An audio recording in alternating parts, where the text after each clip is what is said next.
also just thought I'd check in on the new business that I'm taking over, the gym business in Adelaide.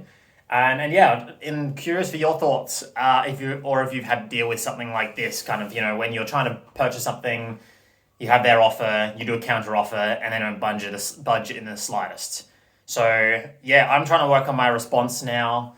Obviously, there's things I need to factor in, like client loss, retention rates, all that kind of stuff, to make sure it's like, you know, viable for me to continue, and also it's worthy for him. But you can't just take that first offer, because that's just a random price that they put up. So we need to work this out. So if you've got any experience with negotiating a deal, I was looking back at my previous deal that I made for the one in Canberra. He wanted 45,000. I offered 13,000. It was just based on the equipment, so it was a little bit.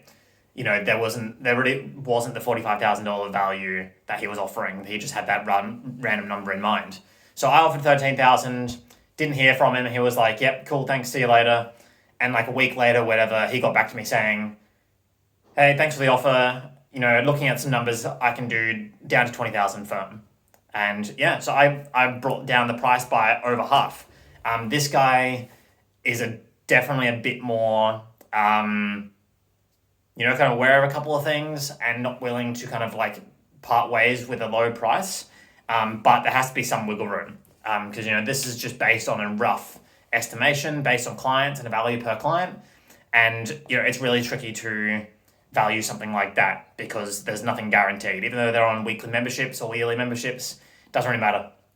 Nothing's really keeping them there. So yeah, I will get back. I have to get back to him on that. I need to work out how to respond and try to work on this price a bit, because it's good, but it could be much better. And I need to factor in a bit more risk on my side, to help the process and make it smooth transition. So yeah, if you've got any, you did a similar deal, done anything like that, would love to hear it, what your kind of points are, what to include. Yeah, interested in that. So we'll be hoping to get back to him in the next couple of days, give it a bit of time.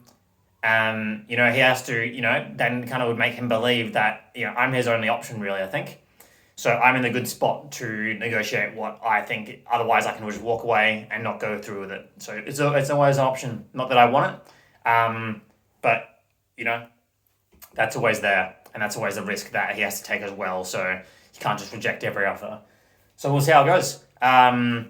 That's what it is. Next couple of weeks will be very interesting in terms of offers and business things coming up.